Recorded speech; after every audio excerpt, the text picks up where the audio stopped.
Subcommittee will come to order. Without objection, the chair is authorized to declare a recess at any time.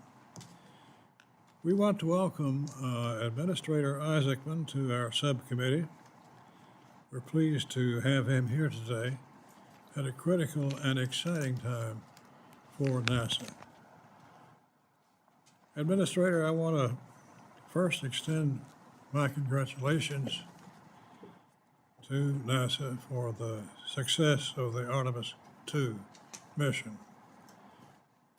It was inspiring to see the crew complete their mission from launch to splashdown.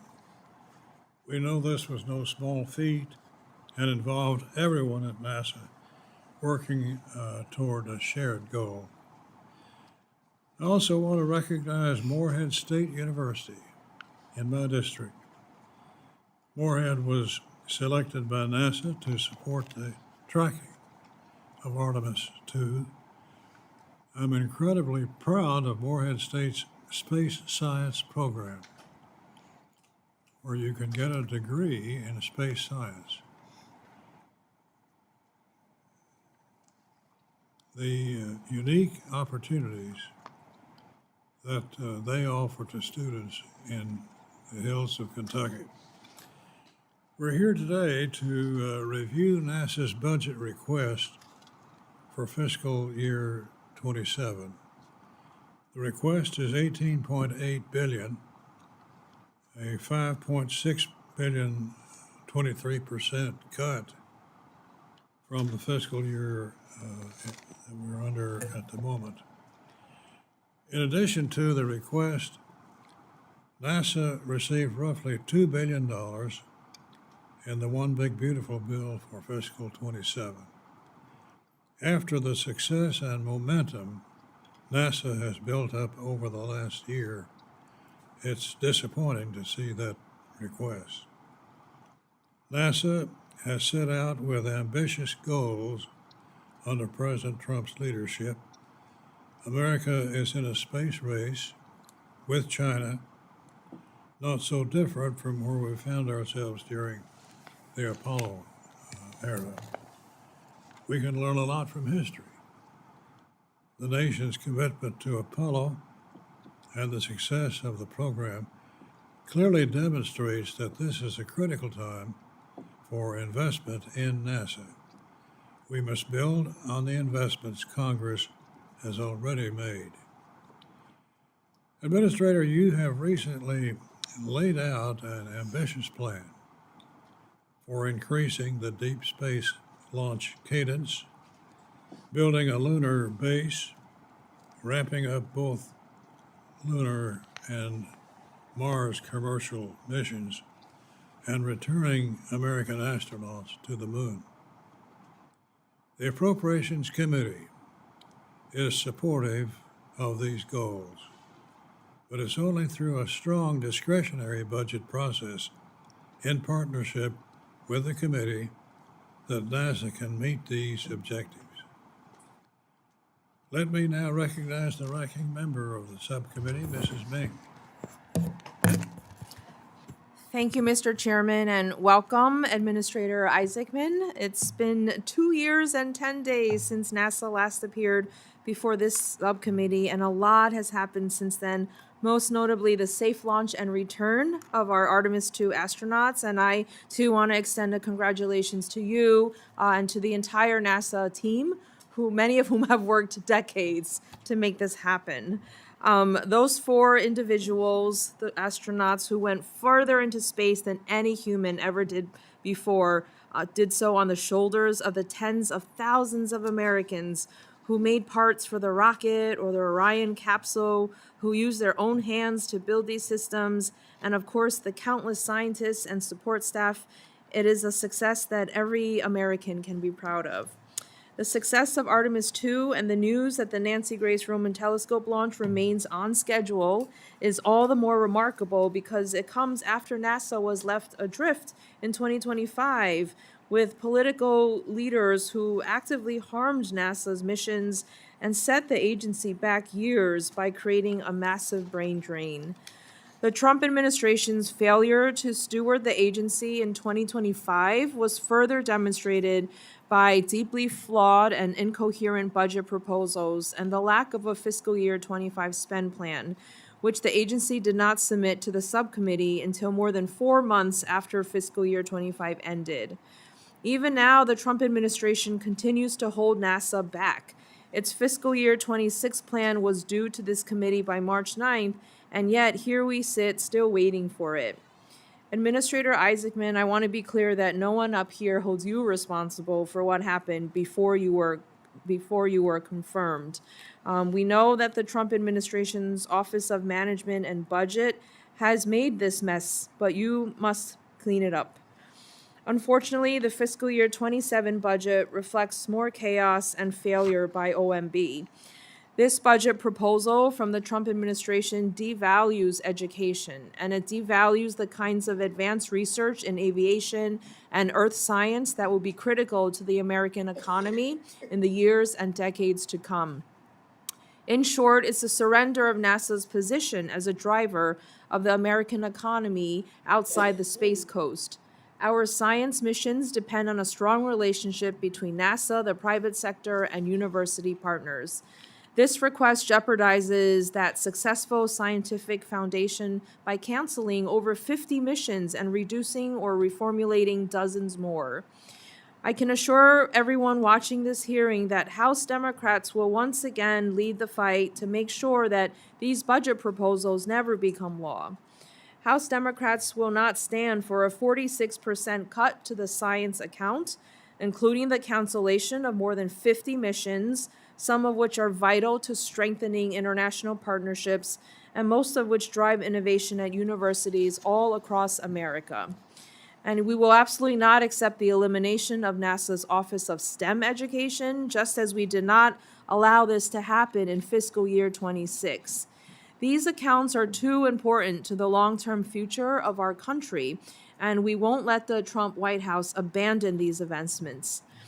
And even though it's beyond the scope of NASA, I want to also highlight my opposition to the Trump administration's proposal to gut the National Science Foundation and their indefensible decision to fire the entire National Science Board. Beyond the budget and its attack on science, there are several additional policy areas where we would like some clarity from NASA because the budget request is insufficient in its details. First, NASA's conflicting and confusing perspective on commercial space stations has raised concerns among providers, potential customers, and even capital markets. NASA's vision for space exploration after Artemis 5 is also unclear, even as we reach an inflection point for both current contractors and future potential providers. And finally, NASA's plans to convert Gateway into a base on the lunar surface raise important questions about the legally allowable uses of appropriated funds. I hope, Administrator, you can share some of your vision today so that we can consider your views as the fiscal year 27 appropriations process gets underway.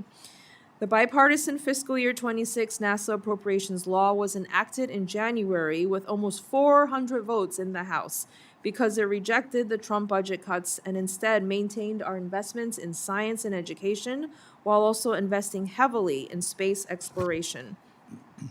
Mr. Chairman, Democrats are ready to work with you to reject the Trump administration's budget proposal and ensure that the fiscal year 27 bill is another bipartisan legislative and policy success.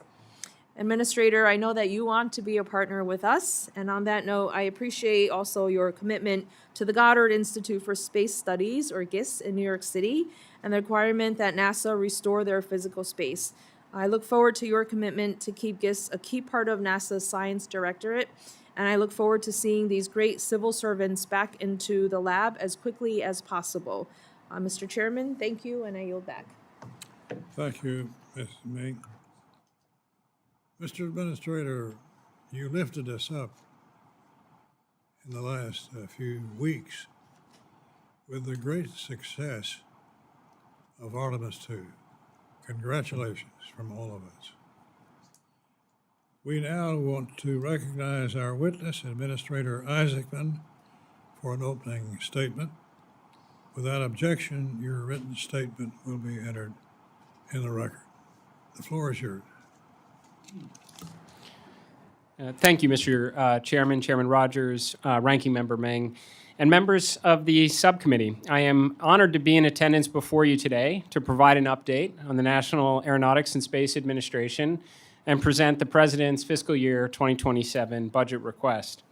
I'm grateful to President Trump for the foresight to create the Artemis program during his first term, for the mandate established in the National Space Policy, and for the resources that Congress made available through the FY 2026 Appropriations and, of course, the Working Family Tax Cut Act. Without that support, we would not be in a position to undertake the national imperative to return to the moon, to build a moon base, and invest in the next giant leap capabilities like nuclear power and propulsion, ignite the space economy, and launch additional great missions of science and discovery.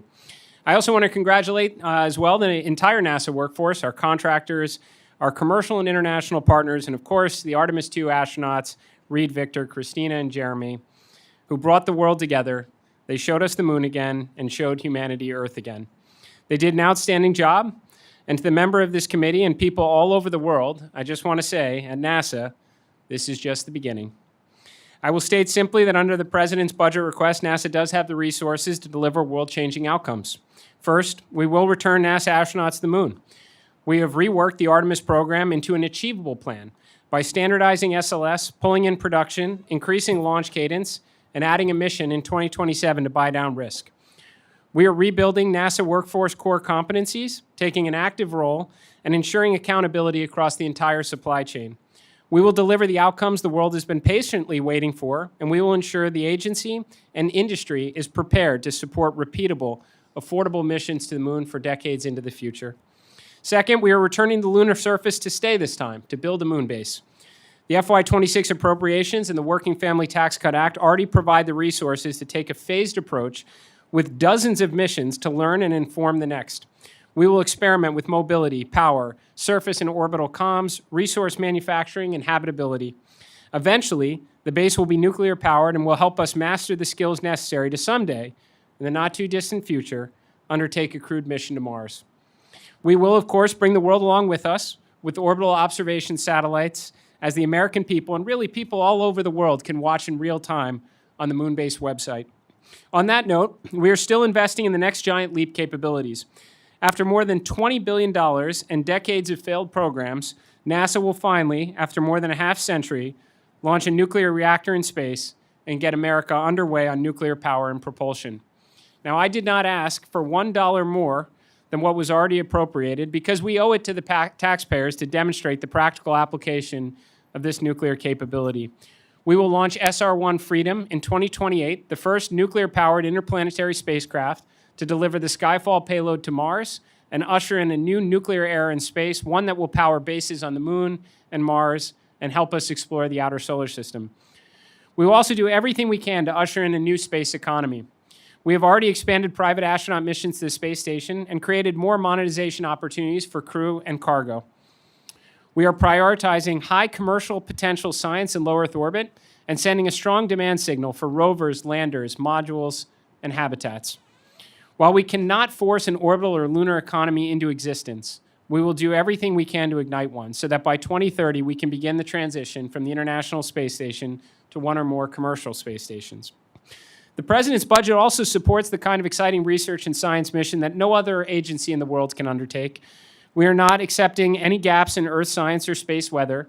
We are flying X-planes like X-59, doing important research in aerospace materials, ATC modernization, and launching flagship missions like the Nancy Grace Roman Space Telescope to help us unlock the secrets of the universe, and the nuclear-powered octocopter, Dragonfly, to explore Saturn's moon of Titan, and NEO-Surveyor for planetary defense. Finally, inspiration is inherent in everything we do at NASA and every dollar Congress makes available to the agency. The Artemis II mission proved that. As the world paused to take notice of those 4 brave astronauts, I would say it's missions like this, astronauts flying around the moon or landing on the moon, X-planes flying again, and imagery returned from our telescopes and rovers that truly inspire the next generation. And through our internship and grant programs, we help take them that next step so they too can grow up and contribute to the greatest adventure in human history. I would refer to you in my written testimony for examples where NASA has not always been the best steward of taxpayer dollars. Every canceled program, every cost overrun, and every scheduled delay comes at the expense of great science and discovery. I have no doubt there will come a day when NASA can and should do more with more. And I hope I'm still in this position to advocate for it. But with a national debt of $39 trillion and growing, we owe it to the American people to show we can achieve extraordinary outcomes with budget requests that already exceed every civilian space agency in the world combined. We can take this opportunity to look within, ensure our resources are focused on the true needle-moving objectives outlined in the National Space Policy, clear out needless bureaucracy and obstacles that impede progress, and empower the best and brightest across NASA to deliver the headlines that only we are capable of making. If we do that, returning to the moon and building a moon base will seem pale in comparison to what we can achieve in the years ahead. Thank you. Thank you, Administrator. We will now proceed under the 5-minute rule for questions. I'll begin by recognizing myself. Again, let me offer thanks to you and the brave astronauts on a successful, spectacular success of the Artemis II mission. That mission captivated the world in a way that hasn't happened for many years. What has NASA learned from that historic trip? Well, thank you for the question, Mr. Chairman. We got a lot of great data out of the Orion spacecraft and the SLS rocket itself. Worth pointing out, this was absolutely a test mission. No crew had ever flown on that rocket or in that spacecraft before. In fact, even on the uncrewed mission that was launched in November of 2022, Artemis 1, we did not incorporate the ECLS, or the life support systems, in the Orion spacecraft. So we gathered an awful lot of data in terms of the habitability of the vehicle itself, again, the performance of SLS. And I'd say also, sir, we learned we can't fly that rocket every 3.5 years.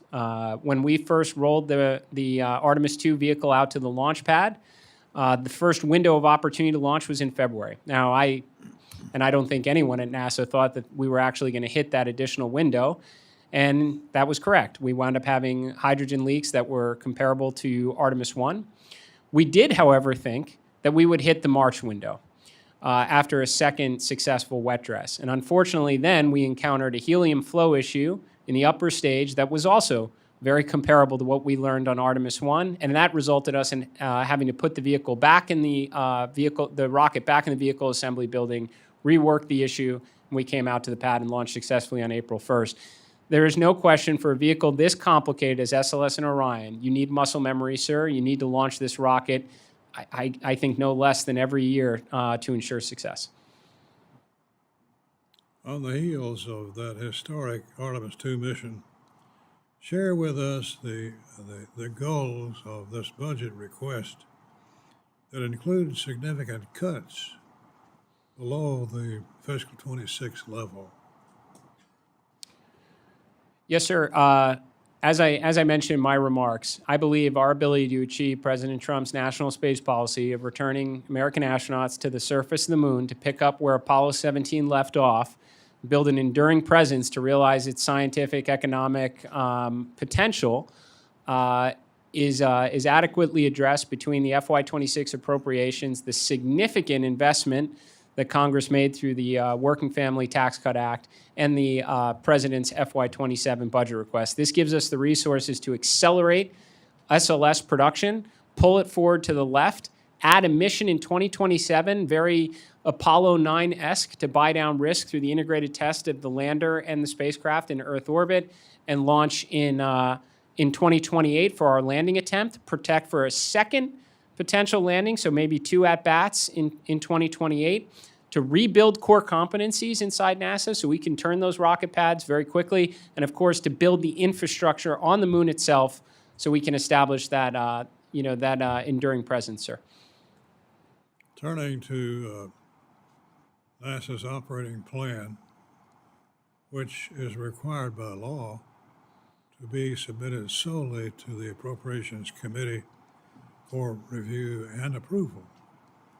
When does NASA anticipate sending this to us?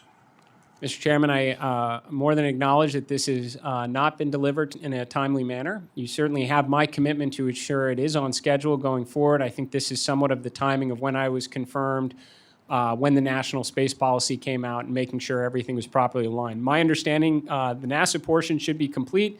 It's going through the final administration checks, and I understand it should be delivered next week, sir. We can't proceed until we get the plan. So we hope that that can be forthcoming quickly. Yes, Mr. Chairman. We're in a new space race, this time China. Given the national security imperatives, it's crucial that American astronauts are the first to land on the moon. How confident are you that American astronauts will be the first to return to the moon if the proposed budget levels should be enacted? Mr. Chairman, I am confident that we have an achievable plan now to return to the moon and build the enduring infrastructure under the President's budget request for FY27. I would say that we are incredibly advantaged in terms of the ability to construct a moon base very, very quickly.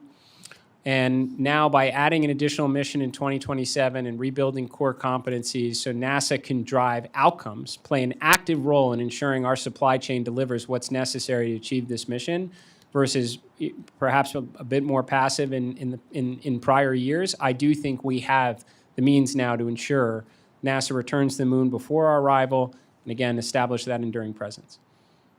I want to also ask about the new goals that you have set for NASA. These goals include increasing launch cadence, building a moon base, and rebuilding the NASA workforce. How are these investments reflected in the budget proposal? It's a great question, Mr. Chairman. Again, I would point you to a combination of the FY26 appropriations and the $10 billion plus up from the Working Family Tax Credit Act. I mean, that's a historic investment and targeted very specifically at exploration. So we would not be able to increase launch cadence or construct the moon base if it weren't for those additional investments in addition to the FY27 budget request. Thank you. Thank you, Mr. Chairman. Ms. Bing? Administrator, on February 21st, the Science Mission Directorate received its fiscal year 26 apportionment, but then was directed by OMB to pause work on 10 science missions pending NASA's submission of a spending plan to OMB. Congress intentionally set the funding levels for 5 of these missions in law in the fiscal year 26 CJS Appropriations Act. I understand that this spend plan was submitted to OMB and that it has been approved. Can you tell us what day, when that spend plan was approved, and will you confirm that funds for each of these missions are currently available for obligation? Yes, Congresswoman. So just to make sure I clarify, with spend plan, are you referring to FY25 or 26? 26. Yeah, I'm sorry. So to be clear, every one of the programs that was in question has been apportioned and is being funded in line with the appropriations intent. My understanding when that was flagged, and I did some research internally, it was kind of standard process where OMB had requested what those formulation plans look like in concert with the apportionment, and that this was historic practice for some time now. But no funds have been withheld to any of those 10 programs. Okay, I appreciate that. Was an additional bureaucratic roadblock that, wasted time and resources for missions that are working towards very specific launch dates, as you know. It's further disheartening to see that each of these missions is again proposed to be canceled in this year's budget request, despite obvious bipartisan support from this Congress. Can you assure the subcommittee that there have been no delays in the mission development as a consequence of OMB's unnecessary roadblocks? Yeah, and Congresswoman, I can't comment on, the validity of the roadblocks. My understanding is it was normal practice for OMB to ask for what the project plans were with respect to those 10 science missions. I will tell you, no funds have been withheld. Every science initiative under the FY26 appropriations is still active right now. Great. Yeah, these are laws agreed to in this bipartisan Congress, and OMB should not be standard practice for OMB to get in the way of enacted law. I do want to talk about, in my home state of New York, we have many excellent universities, both public and private, that are helping to keep New York and the U.S. remain in the lead in technological advancement, even while global competition is getting more intense. NASA's Science Directorate is the key to successful university partnerships. When NASA's funding an Earth science mission built by an American company or by NASA itself and led by a principal investigator at, for example, NYU or Cornell, and generating data that can be used to help farmers anticipate long-term weather trends or help communities safeguard property from fires or floods, that's a huge investment in America's economic and scientific leadership. And I appreciate your prior public statements about the need for more flagship missions, not only in earth science, but other parts of the Science Directorate as well. And I think you'll have the subcommittee's strong support here. However, it's important that the divisions within the directorate maintain a balanced portfolio of missions from both smaller and completed missions. These mission classes allow researchers from across the country, especially students and early career researchers, to engage in mission formulation and execution, which is critical for training our next generation of NASA investigators. Can I ask, how does the proposed budget ensure such a balanced portfolio is maintained? Thanks for the question, Congresswoman. We are, to be clear, not accepting any gaps across Earth sciences. I've said many times we presently only inhabit one planet. We should try and know as much as we can about it for all the reasons that you've described. I think what we are trying to do is acknowledge at some point industry around us is changing and moving very, very quickly. And just as 10, 15 years ago, we did not have reusable rockets that could come back and land on ships, which has been a game changer in terms of our ability to undertake more science or build an orbital economy. You have multiple tech companies now printing off satellites at great speed that give us the opportunity to do certain missions that are just naturally, in terms of balance, easier if we're in Earth orbit for Earth observation or space weather. So we can undertake that science at lower cost and free up resources for what we know is very expensive, like missions like Nancy Grace Roman Telescope or Dragonfly or Habitable Worlds Observatory. So for sure, we want to be balanced across all the portfolios, though some may naturally just be more affordable in the years ahead. Yeah, thank you. And I'm sorry to go past my time. I just want to finish by, forgive me, extra 30 seconds. NASA provided over $350 million Earth science research in fiscal year 25. This budget request calls for only $164 million. For heliophysics research, the budget takes us from $70 million down to just $37 million. So just as two examples, we can work together on this. I yield back, I'm sorry. Judge Carter. Thank you, Mr. Chairman. Welcome. Thank you, sir. You've got an exciting future ahead of you. And I, for one, am looking forward to it. Given NASA's long experience with Sterling technology and the work underway at Halion, demonstrating much higher power than thought possible on linear generators. How does NASA plan to build on these initial engagements and translate them into a focused program that could meaningfully change how we think about lunar and other space-based applications? Thank you. And Congressman, just to clarify, I heard Sterling power conversion. Is this with respect to nuclear power and propulsion in space? Mm-hmm. So a subject I'm extremely excited in, sir. I do believe this is a natural direction for NASA to go in and absolutely imperative for maintaining a lunar base someday where we'll master the skills to someday send astronauts to Mars, but we're also going to need nuclear power to help us make the propellant to bring them home safely, not to mention just explore the outer solar system. What I was disappointed to find is, again, over $20 billion in programs at NASA over decades that never left the lab. The last time America put a nuclear reactor in space was 1960-something, sir. So what we're going to do is actually get underway with nuclear power and propulsion. We're going to cobble together a lot of hardware that's been sitting in the lab someday, repurpose other hardware from other programs, certainly work with industry, whether it's Stirling power conversion or Brayton cycle. We're going to work alongside industry to help bring this capability to reality in space by 2028, prove that it works, show the world, and that's something I'd love to come back and talk on in years ahead about how that program should be expanded, because simply put, once we get past Jupiter, we can no longer really rely on the sun if we want to do some really exquisite studies in the outer solar system, and I think nuclear power and propulsion is going to be a big part of that future, sir. Wow, very interesting. I represent Firefly.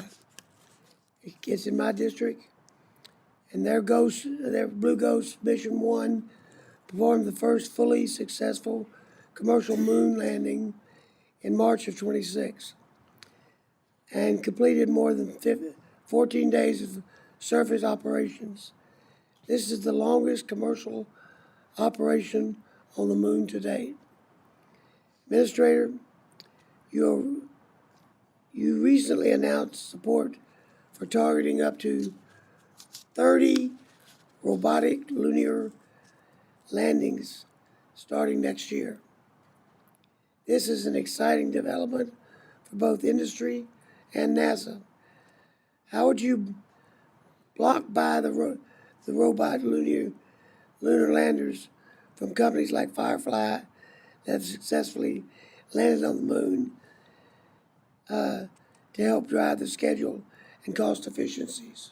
Yes, so Congressman, I'm very happy that you asked this question. So what I found I'd say like my early days at NASA, it's only been a little over 4 months, we tend to do a lot of things for a lot of people at once. And as a result, when we're trying to undertake something very big and bold like we should do at NASA, we've had a tendency to jump right to the dream state.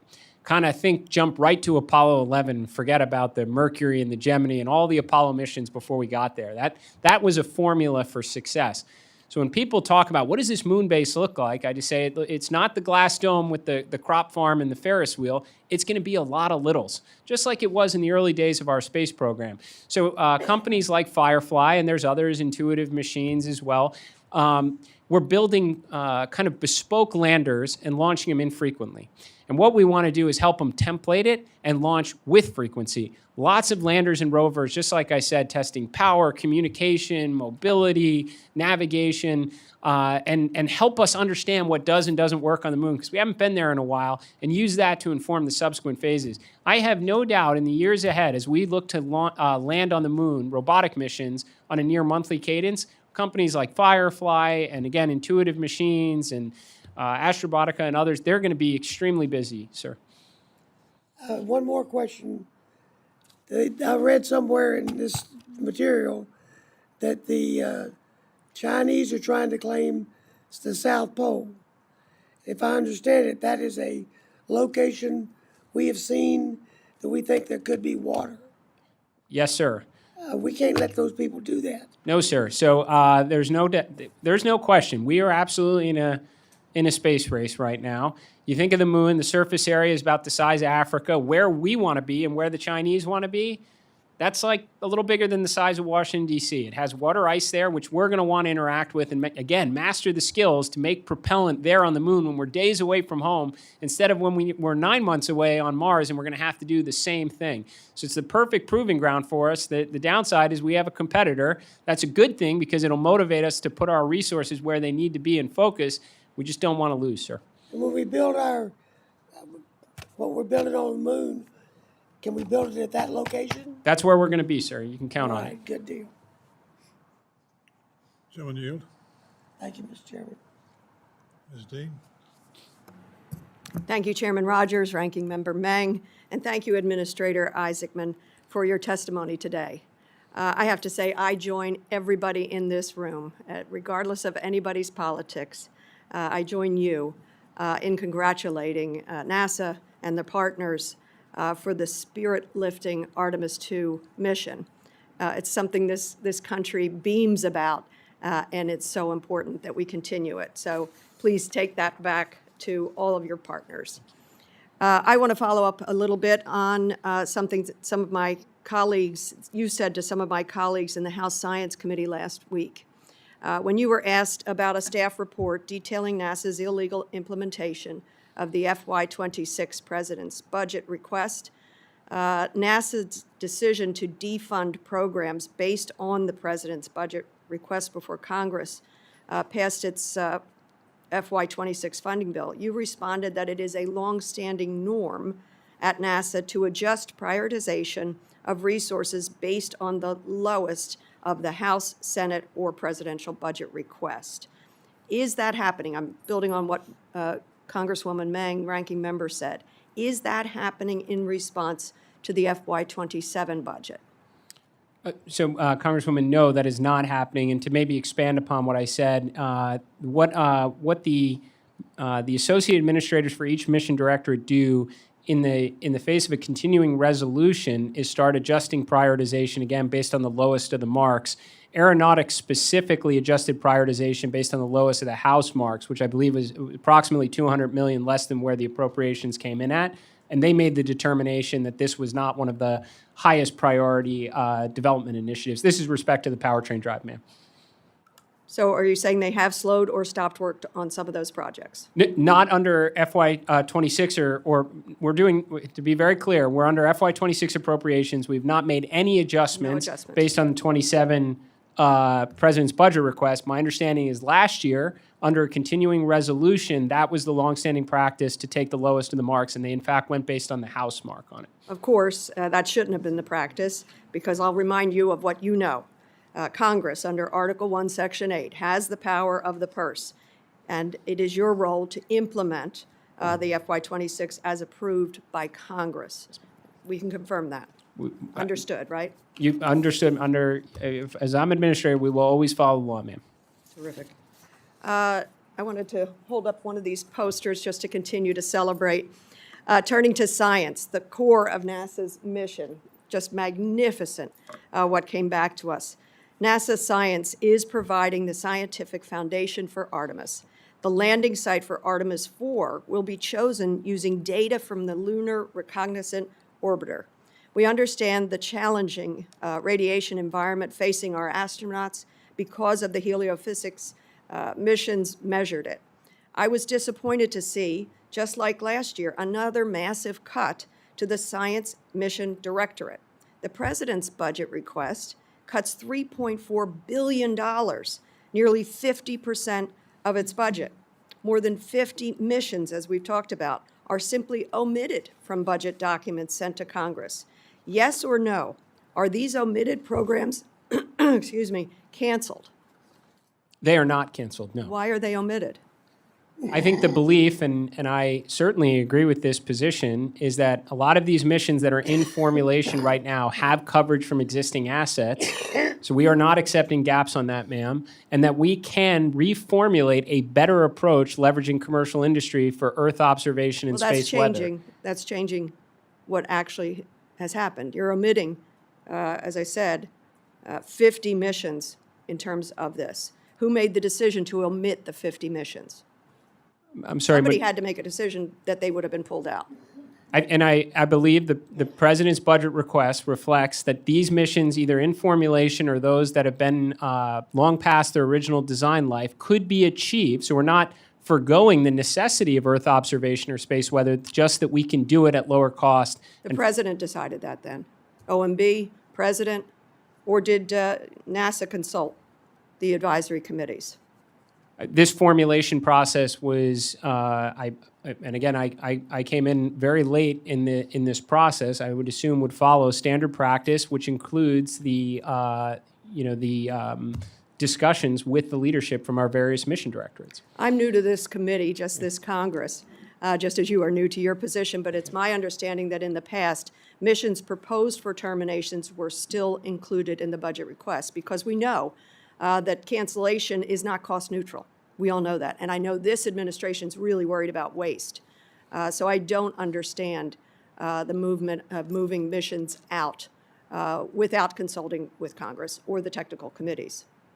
So who did it? Well, I mean, to be clear, ma'am, we haven't canceled anything yet. Every mission is still active right now. We are proposing that there are a lot of missions in formulation right now that could be done better, faster, and at lower cost for the taxpayers. Yes, but that hasn't been reviewed with us. So I think that is a mistake.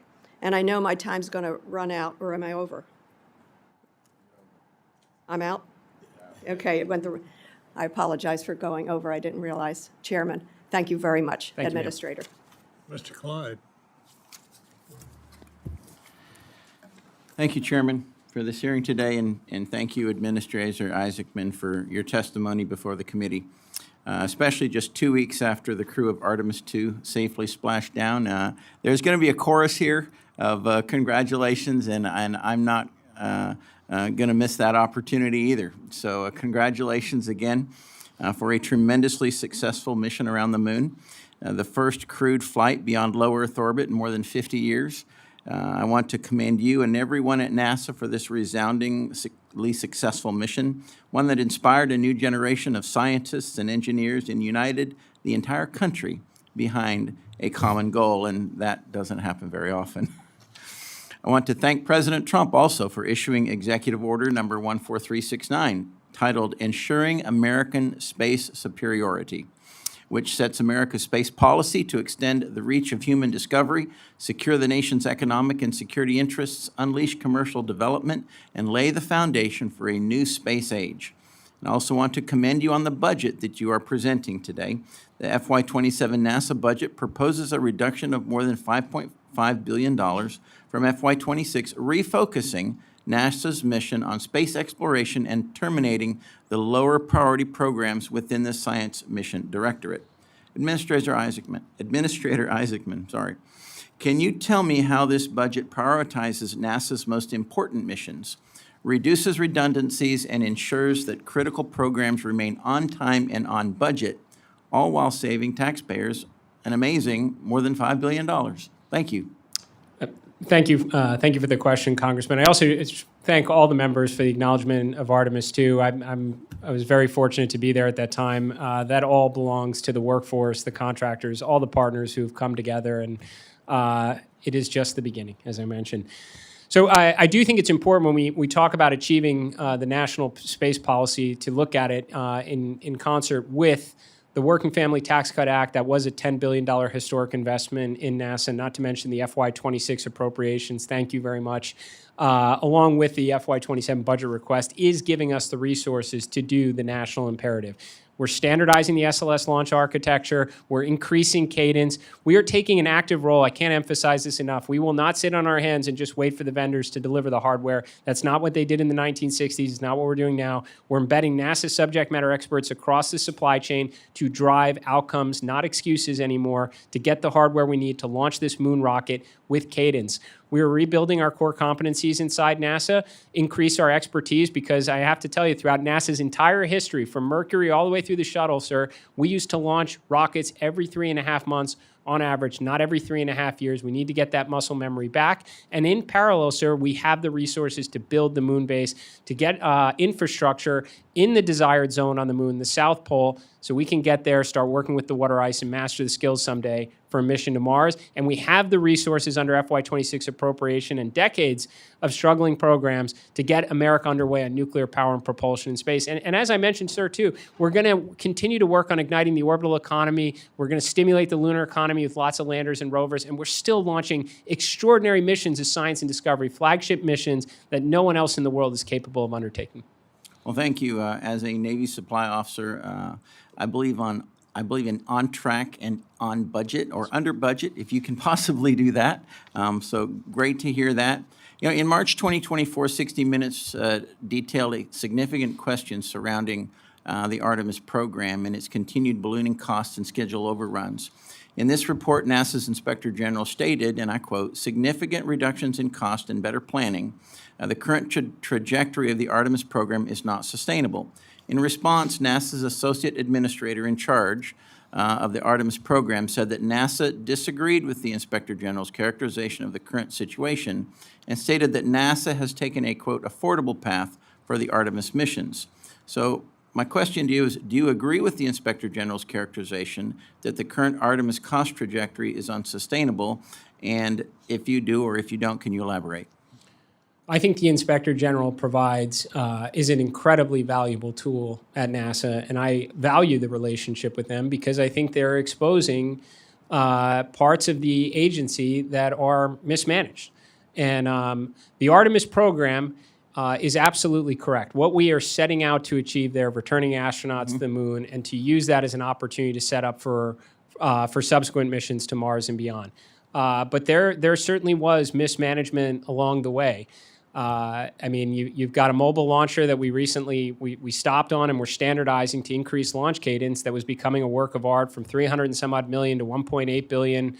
We were building a new upper stage that was entirely unproven instead of leveraging hardware that was already had flight heritage. So the ingredients were fine. How we were putting them together was not making the right meal. We are on a better track to that now, sir, and there's no question. By standardizing it, stop making it a work of art, launch with cadence, and I say especially, sir, putting the subject matter experts, the brilliant minds at NASA, into the supply chain and demanding outcomes is critical. If we were to sit on our hands right now, we would watch the Chinese get to the moon before us. We are taking a different approach right now, which I have no doubt will bring down cost, increase capability, so when we get back to the moon, we can do so to stay, sir. Thank you. Great to see an aggressive approach. And with that, I yield back, Mr. Chairman. Mr. Ivy. Thank you, Mr. Chairman. Mr. Administrator, welcome. And I'm going to join the chorus of congratulations with respect to Artemis. And I appreciate the fact that you recognized the men and women at NASA and in some of the contractors who've done the work there over the years that really brought it to fruition, because it really was pretty extraordinary and a great moment for the United States. I also want to commend you the Nancy Grace Roman telescope announcement. I guess it was a week and a half ago at NASA Goddard, which is in my district. We were all very excited about that too and look forward to the next steps there. I do want to say, and this is maybe a bit of a theme here, I appreciate the vision and the energy you're bringing to NASA, and especially the approach to try and find ways to reduce costs and move even faster with the mission. I am concerned, though, about the PBR. I don't know that it actually gives you the resources you need to accomplish the mission that you've got, and it's an extremely tall order. And along the lines of what the chairman said, it's especially important given the national security implications that are connected with what's happening with NASA and where we're going to be going in the immediate future. And so I know Ms. Dean asked you questions about the statement at the before the SST committee, and I appreciate your explanation about it.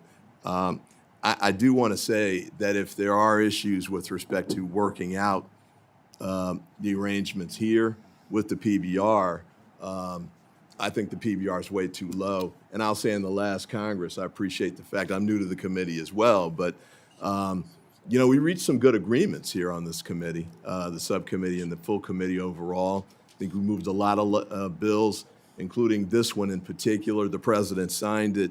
And so when we reach those agreements about what the commitments are going to be as far as resource to particular programs, I think it's important the NASA stay on track with the commitments that were arranged and agreed to here. And if you have concerns, I know there's sort of a lot of history with administrations like yours reaching out to the four corners and discussing moving money around potentially. I gotta say, and this isn't your fault, but a lot of things you might be hearing about this stem from last year and what OMB did with respect to some money unilaterally, despite what the appropriations bills might have said one way or the other. So there's some sensitivity about that, I think. I also want to just ask about this, the rebuilding the NASA workforce issue, and we had a chance to talk a little bit about this previously, but my concerns there, just like science overall, I think there's been a lot of cuts to a lot of talent and expertise that the administration's made, NASA in particular, NASA Goddard, especially in particular from my perspective. We had DRPs, cut. I think we lost about 1,200 employees at NASA Goddard alone, and then 2,300 all combined when you include contractors there too. But want to make sure that that's in line with the vision that you've got. You've been laying out different approaches to how you might bring people back to NASA. Curious about how you think it might work under the PBR. And as I'm saying right now, if there's a need for additional resources, and I think there will be, let us know how we can help with that. But I did want to get your comments on that front. Yes, sir. And try and hit a couple things there, just for everyone's. I'm here.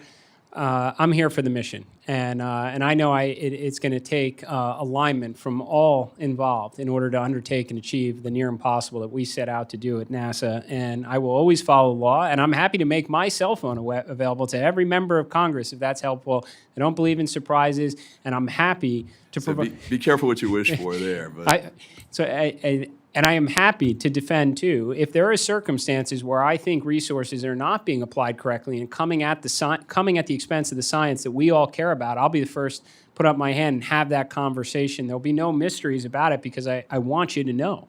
Now, with respect, sir, to the workforce initiative, you think you characterized it correctly before. I do want us to be able to solve for some of the inefficiencies at NASA. We talk about science missions, probably one of the greatest scientific discoveries could be had in human history if we can retrieve samples from Mars. And that was a program that started at $2 billion, went to $4 billion, was on track to go over $10 billion, was canceled actually by the prior administration. I mention this because you'll find there's a history of programs that have gone over budget, behind schedule, and when those dollars are gone, that comes at the expense of the science we all want. And part of that is the workforce initiative, sir. So when this was a surprise for me, and I went around and talked to every center, and I set up an inbox to get thousands of responses back from the workforce to find that over 75% of the NASA workforce is contractors. These are not part-time subject matter experts that help NASA and others. They show up to work every day, sit behind a desk with badges that look the same, and generally are being supplied by 3 or 4 contractors, $4.6 billion a year, and they're not doing it for free, sir. They're doing it because they charge a premium. Their value prop is workforce flexibility. And when I'm trying to figure out how to build rockets faster, launch rockets faster with greater frequency, do the engineering support for those rockets, and then control them on orbit at mission control, those should be core competencies at NASA. So bringing them in-house improves operational efficiency, and it saves money, sir, so I can do more science missions, so I can put more astronauts in space. And then the other part of the workforce initiative is bringing in subject matter experts from industry. NASA's not the only game in town. We got companies that can land rockets on ships. Bring them in for term-based appointments, 1, 2, 3 years, to grow the young talent inside NASA, and vice versa, provide opportunities for them to go to industry and learn as well. And if I could just briefly, Mr. Chairman, to point about young talent, 2,000 internships that NASA offers every year. Apparently, you're bringing in about 1%, Yes, the top 1%.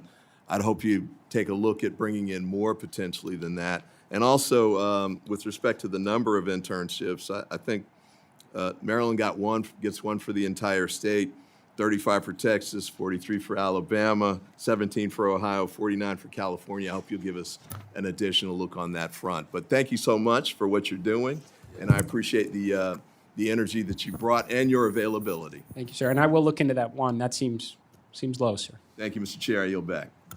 Mr. Alford? Thank you. Thank you, Mr. Chairman. Thank you, Administrator, for being here. NASA's work continues, I think, really to inspire the nation. I remember sitting as a kid on my grandparents' sculpted carpet in front of a big Magnavox TV. They told me not to sit that close, but I wanted to reach out and touch Neil Armstrong as he was walking on the moon. NASA is inspiring a new generation of young people, explorers, innovators. I had the honor of standing right behind you as Artemis launched into space a couple of weeks ago. And until you have actually been there, as you know, it's hard to describe that feeling. As we review the FY27 budget request, I'm particularly interested in how NASA plans to balance ambitious exploration goals with a need for disciplined program management and fiscal responsibility for the U.S. taxpayer. I do have a general question I want to start out with, Mr. Administrator, because I represent a very rural district in Missouri, south of Kansas City, over to the Lake of the Ozarks, 24 beautiful counties, a lot of farmers. And when I go out and speak to folks, and yes, I still do town hall stops, they want to know, why are we spending taxpayer money to go back to the moon and on to Mars? So I want my constituents to hear from you directly to help me answer that question. I know the answer to that question, but can you tell the good folks of Missouri's 4th Congressional District why we are doing this? Yep. Thank you, Congressman. I appreciate the question. It was great to be at the launch with you. And for the memories you had as a child, I can tell you we're back in the business of sending rockets to the moon, and it's only a matter of time before you get to witness that again. And I'm looking forward to seeing it myself and for my children to see it. Maybe that goes to part of the answer, sir. The 1960s, we did the near impossible. I mean, in a time we knew so little, to send Neil and Buzz to the surface of the moon and bring them back safely, it sent a message to the world of what we are capable of doing as a nation. And I think that there's just the sheer amount of technology that we learned from that, not to mention the inspiration. I can't tell you how many engineers, scientists, rocket scientists, astronauts, pilots right now chose those career paths that are so important for our own national security because of moments just like that. Now, when the president gave his inspiring vision to return astronauts to the moon, pick up where Apollo 17 left off, he said, don't go just back for the flags and footprints this time. Build a base, stay this time, and learn about its scientific potential, its economic potential. We may very well have a lunar economy someday, 3D printing AI satellites from regolith, mining helium-3. That economic potential is not something we want to find out the hard way by coming in second place. Not to mention, it is the technological proving ground for us to someday undertake an even more ambitious and inspiring mission to Mars. I would say that for all that we stand to learn, everything from a scientific perspective, and of course, the inspiration it has for the next generation to grow up and take us farther, it is a price worth paying. Now, there is a difference. In the 1960s, NASA was 4.5% of the discretionary budget. We're 0.25% now, and you have some of the wealthiest individuals in the world that are contributing their resources well in excess of what's under contract today to give a capability that's vitally important for national security, and I would say arguably for all of humankind. So the price that we're paying is a lot less, but what we stand to gain is so much more. What do you see as the biggest challenge right now for the program? That we have a very real competitor, sir. In hindsight, of course, we thought we were in a space race in the 1960s, and it turns out we had all the schedule margin in the world because no one's been back since Apollo 17. I can promise you, sir, and every member of this committee, that is not the case this time. It will come down to months. The Chinese program is very sophisticated. They're drawing on our playbook from the 1960s for sure. And what you just saw Artemis II pull off, you're going to see the Chinese do in the not too distant future. We have a new space race. If they win, what's at stake? I would say using the example I gave before, July 20th, 1969, when you pull off the near impossible, it sends a message to the world of what else is America capable of doing, and it gives everybody a bit of pause before they encroach on American interests across any of the most important technological domains. Well, I'll tell you the inverse holds true as well, sir. 35 years of promising the American people we will return to the moon, $100 billion spent in that endeavor to come up short, it says something is broken.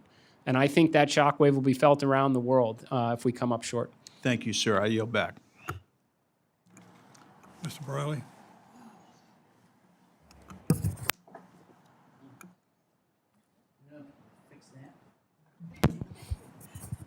I think we need new microphones, Mr. Chairman, but I appreciate you holding the hearing.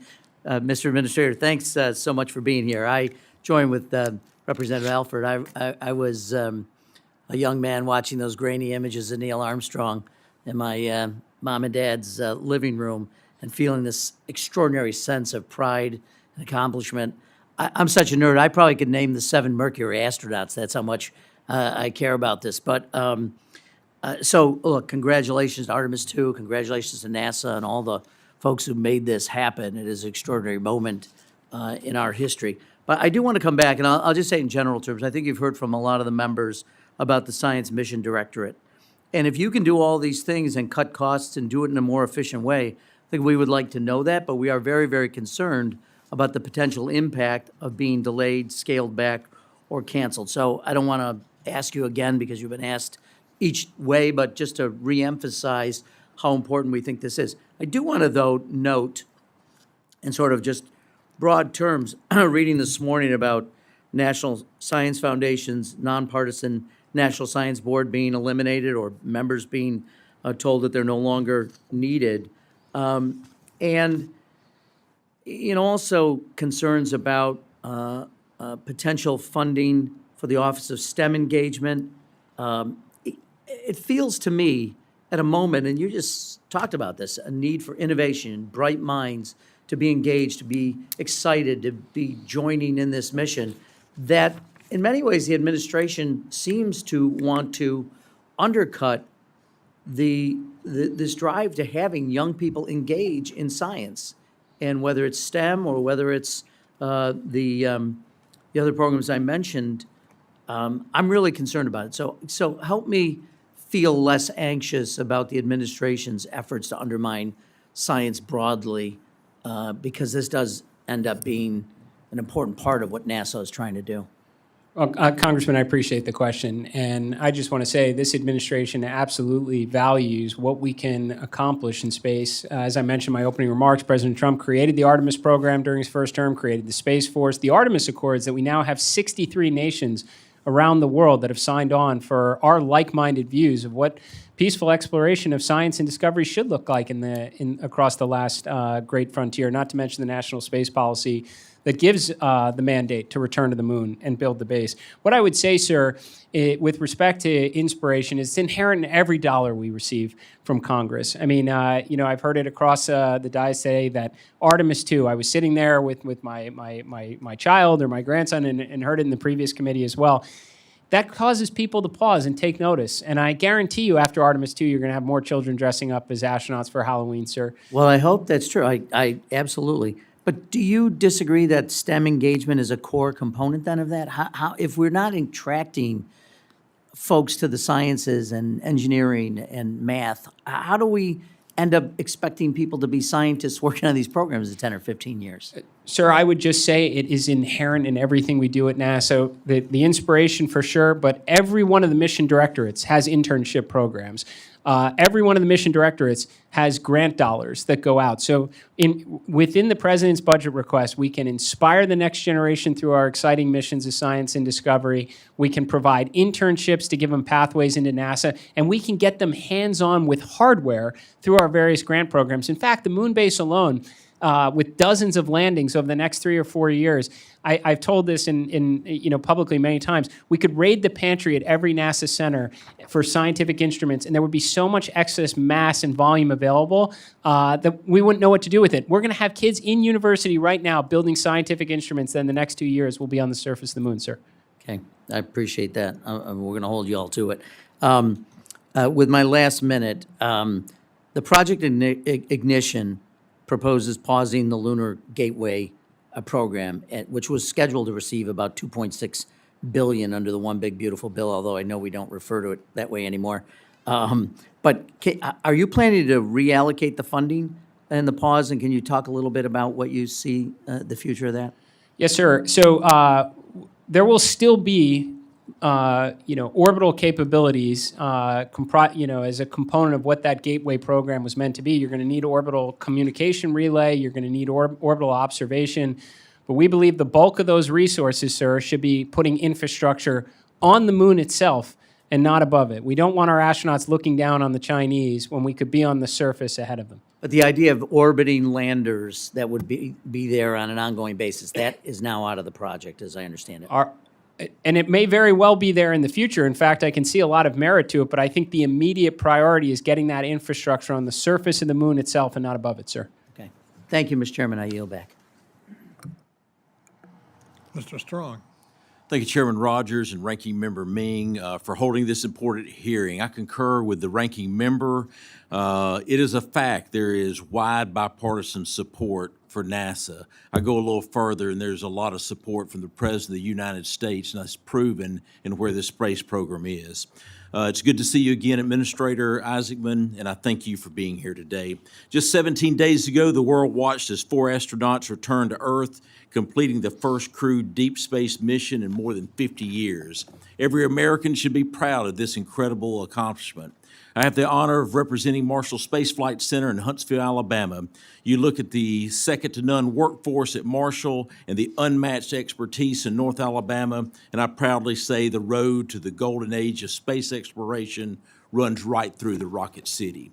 Since the first lunar mission, North Alabama has played a starring role powering our nation's space program and diligently working to make human spaceflight possible. We are the propulsion capital of the world. The legacy lives on today as we saw the Artemis II crew fly aboard America's rocket, the Space Launch System, the only human-rated, flight-tested, and proven rocket for deep space human exploration that has allowed Orion to travel more than 685,000 miles. Administrator Isaacman, in your testimony, you emphasized the importance of focusing NASA's resources on mission outcomes. That includes an increase in cadence, which I totally agree with. I agree with that approach. We all share the goal of not just returning to the moon, but sustaining a long-term presence there. Mr. Administrator, NASA's budget request suggested a transition away from SLS after Artemis 5. Can you help this committee understand how NASA's plan to build, inhabit, sustain a long-term lunar presence after Artemis 5, given that the SLS is currently the only proven rocket capable of meeting all the needs of deep space human missions? Thank you, Congressman. I also want to say that the road that I took to be here today also went through Huntsville when I went to space camp at, I want to say, 12 or 13 years old. So I have an incredible appreciation, Space and Rocket Center, but also what the good work that's done at Marshall Space Flight Center. You're absolutely right, sir. If we're going to go through the trouble of building a moon base, we better send our astronauts there with pretty great frequency. So as of now, the plan is, as it's funded through the Working Family Tax Cut Act, to use SLS through Artemis 5. And I have no doubt components of that are going to continue on beyond that. We put out an RFI to industry for no less than 2 different pathways to launch American astronauts to the moon every 6 months. I have no doubt SLS is going to come in at one of them. My guess is it's going to come in at a lot lower cost because we're going to be able to alleviate those contractors from a lot of the burdens that NASA has probably put on them, and that's the feedback we received from them. So we're going to wind up probably having SLS as one of those vehicles at lower cost so we can launch it with greater frequency. And I have no doubt we're going to probably see a combination of another vehicle that's most likely going to use Orion because, to your point, sir, it's the only vehicle that's crew-rated that can bring astronauts back from those kind of velocities coming back from the moon. Thank you. What measures is NASA taking to ensure there's no gap in our deep space launch capability? And what does this strategy involve keeping the SLS fully operational until a fully tested and proven alternative becomes available?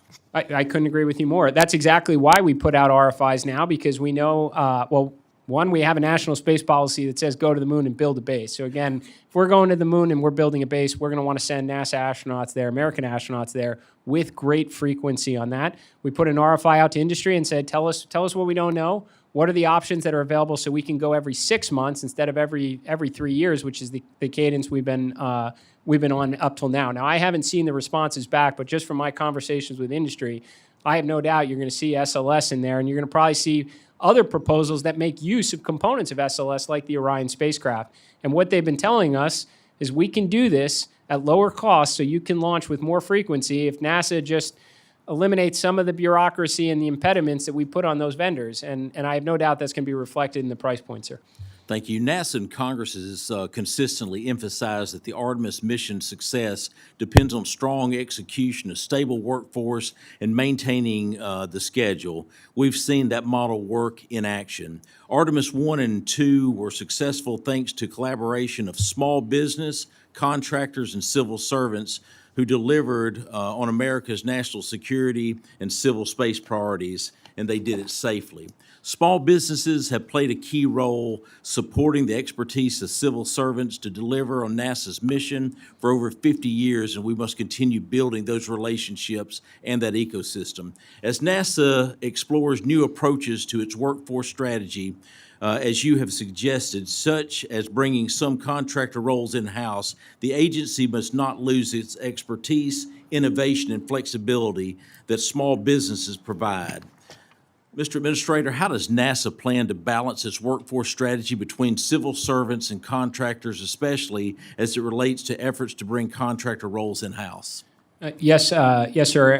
And it's a fantastic question. As I mentioned, it was one of the biggest surprises I found when I arrived at NASA. There is no question, sir, going back to the beginning of America's space program, NASA civil servants have relied on a strong, very technical, competent group of contractors, vendors, even international partners to help us undertake and achieve the near impossible. Somehow, though, over the years, sir, and I think this may go back a few decades, there was an impression of these artificial civil servant caps at certain centers. And as a result, we wound up outsourcing. This is not necessarily small businesses, sir, but generally big public companies, a lot of contractors at great expense. So much so that now 75% of the workforce, about $4.6 billion a year, is going to about 3 or 4 companies to supply a workforce to NASA indefinitely. And the only thing American taxpayers are actually paying that premium for, which is about $1.5 billion a year, is workforce flexibility.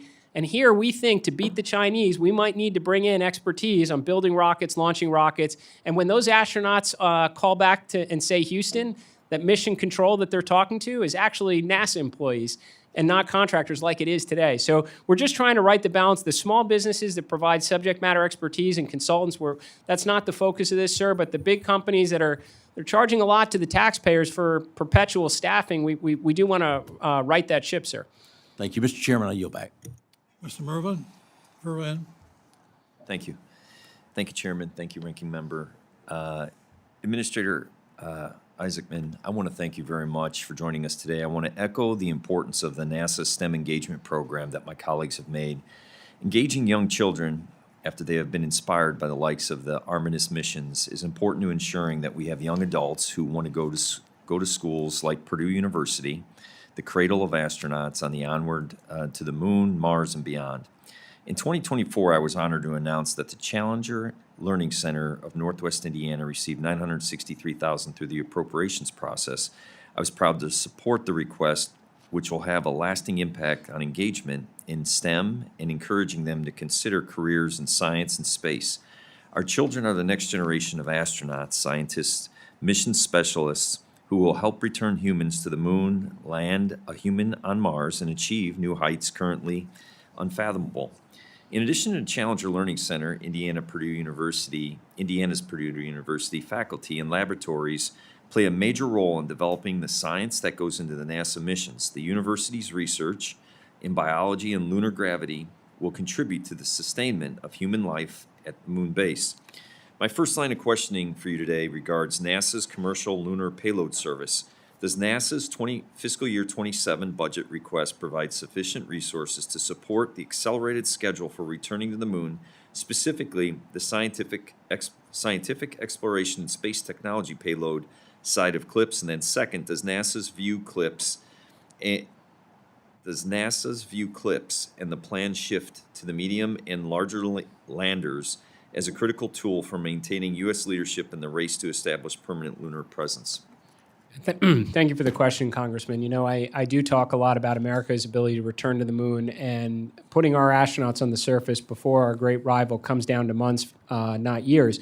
With respect to building the moon base, we have a huge edge here, sir, and it's thanks to programs like CLIPS and LTV and the investments that have been made in prior years that give us the ability now to ramp up that supply chain to get more landers on the moon at a cadence nearly monthly starting in 2027. So we are absolutely relying on the CLIPS program.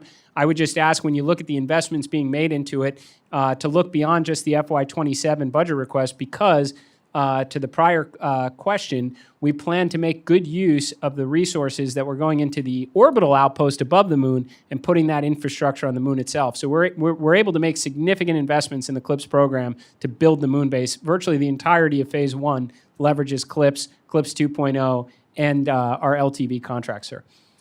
As the world marveled at the Artemis II slingshot around the moon, NASA leadership released a budget that, by and large, cut program agency-wide, and NASA science taking the largest cuts. As NASA moves to the Ignite its Artemis program and accelerate returns to the moon, other programs that aren't as flashy are being canceled altogether. Small science missions not considered to be the flagships just don't seem to be the priority of NASA and its budget. So to that end, can you explain the agency's cuts to NASA's budget at a strategic level? I really appreciate the question because I would like to explain what our approach here is in this. Again, first, it's no gaps. So we're not giving up any Earth observation or space weather capabilities whatsoever. We're looking at two categories specifically. And I would point out, even under the President's budget request for our Science Mission Directorate, it's greater than every other civil space agency science budget in the world combined. And the approach is legacy missions that are decades beyond its original design life. How can we still get after that data, because the taxpayers invested a lot to have those capabilities on orbit, do so in a consolidated, efficient way to continue to get good science out of it, as opposed to funding it exactly the same as it was 20-some-odd years ago, adjusted for inflation. And then two, we're formulating missions for, that are meant to launch in the 2030s the same way we did in decades past, instead of making use of commercial industry now that are printing off satellites for Earth observation already and adding the instrumentation to them for Earth observation, whether it's for climate purposes or agriculture. So we believe we can get at that data more affordably in the future, so we can free up resources for what industry is not capable of doing, like missions like Dragonfly or Habitable Worlds Observatory. So NASA's Nancy Grace Roman Space Telescope, slated to launch October 26, will serve critical role in the characterization and threat assessment of near-Earth objects, contributing to national and international planetary defense objectives. My question to you is, can you articulate the importance of that for our national, what you can, as how important that is in the space race? Absolutely, sir. And I think just to clarify, so Nancy Grace Roman is called the evolution of Hubble Space Telescope. It's absolutely extraordinary. It's 100 times the field of view of Hubble, 1,000 times the scan rate. That's more pursuing the secrets of the universe. You may be referring to the NEO Surveyor satellite. That's our planetary defense satellite we're looking to launch in 2028. And how important is it? It's everything, sir. I mean, we definitely don't want to go the way of the dinosaurs. And it is basically our planetary defense strategy right now, at least inside the realm that NASA has oversight over, relies heavily on terrestrial telescopes to pick up on things of interest. And what we want is to be able to point NEO Surveyor at it and give us a double click alongside some of our other assets. It also naturally does its own scanning as well. But I think this is an area that of great importance, obviously, to the nation and the world, because what doorbell cameras caught a couple weeks ago, if I recall, was in perhaps Illinois. That happens every single day. And fortunately, they're small enough size meteorites that they burn up in the atmosphere. But we know, whether it's a cadence of every century or not, you're going to have bigger objects that are going to enter, and we want to get ahead of that as often as we possibly can. Thank you. Yes, sir. I yield back.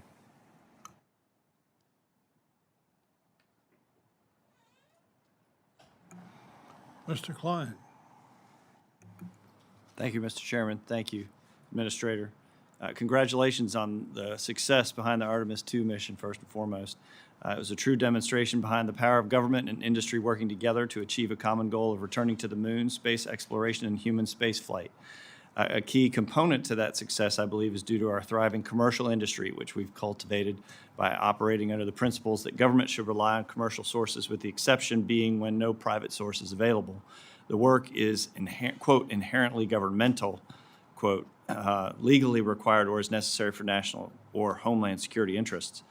My office is hearing that NASA is issuing job opportunity announcements in-house for work that's already contracted privately as part of NASA's new workforce directive. How can these functions be appropriately designated as inherently governmental when it's already being done privately, and why does government need to duplicate this work and grow the federal workforce?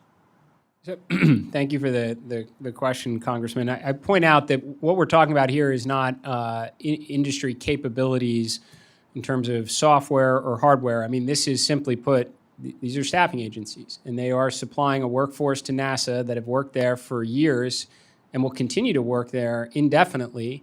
And as taxpayers, we are paying a premium to have the flexibility right up until we try and exercise it. Then they don't like us exercising that premium, sir. To give you examples, I think there are areas of core competency that are slowing us down. Mission control right now, again, when astronauts say Houston over the radio, maybe one person in mission control is actually a NASA employee.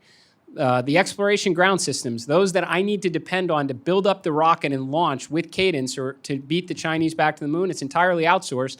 And they talk to a different set of companies that we outsource the engineering work for that rocket to in another state and don't share schematics, which was a problem we were trying to solve in the weeks leading up to the launch of this rocket. So, sir, I'm not trying to take the 45,000 contractors or so and make them all civil servants, but there are certain core competencies.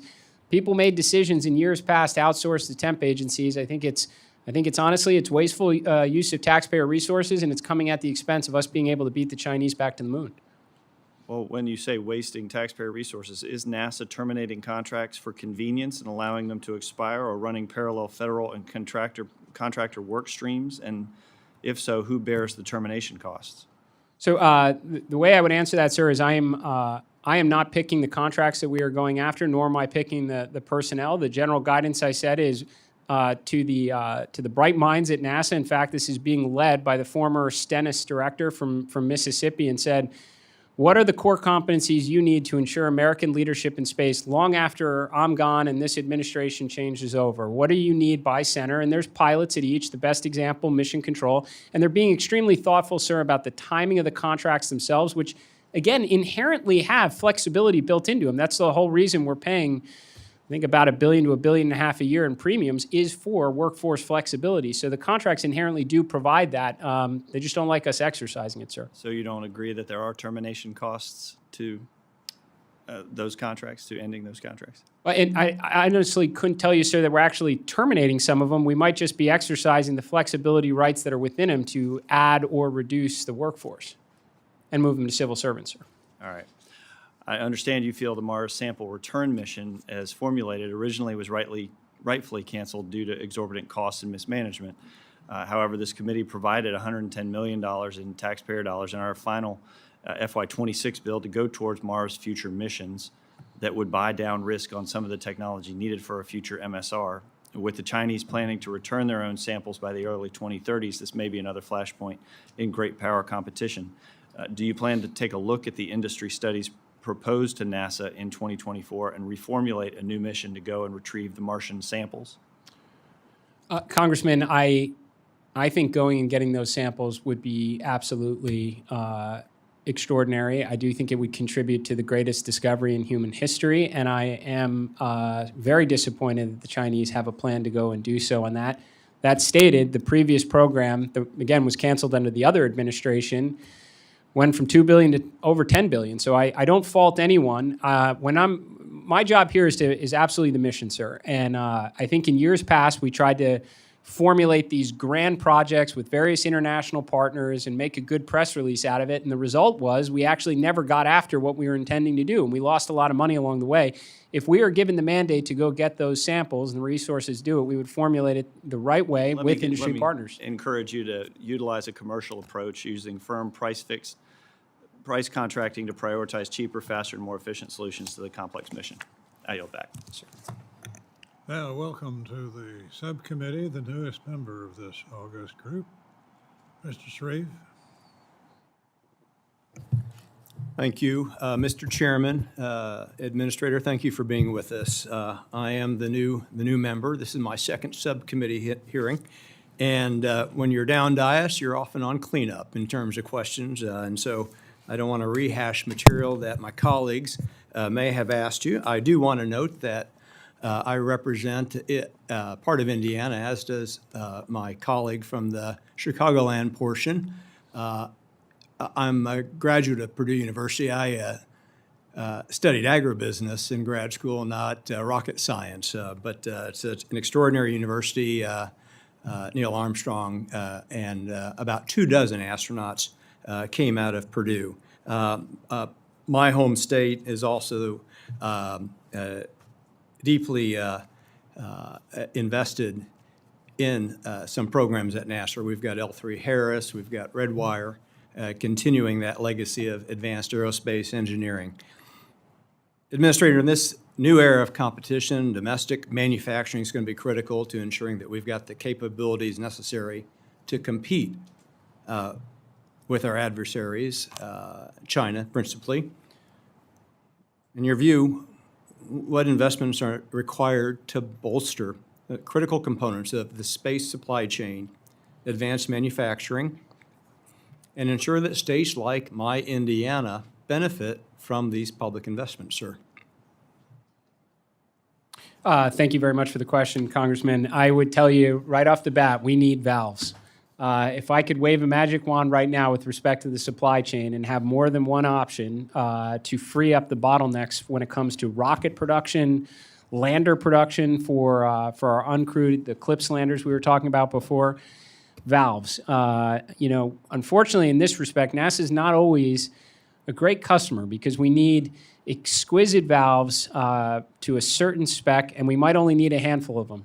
And it doesn't always make the best business case for some of these companies. So we're not always the highest priority, and the valves we get often can be late and fail to meet our qualification standards. So we're actually taking this point, sir, and we're looking to use some of the SBIR authority we have, try and stimulate small businesses to work on some of the problems we have in the supply chain. And if I were to go off the top of my head right now, we need valves and we need hypergol thrusters in order to meet our anticipated requirements for not just putting astronauts on the moon, but also building the moon base.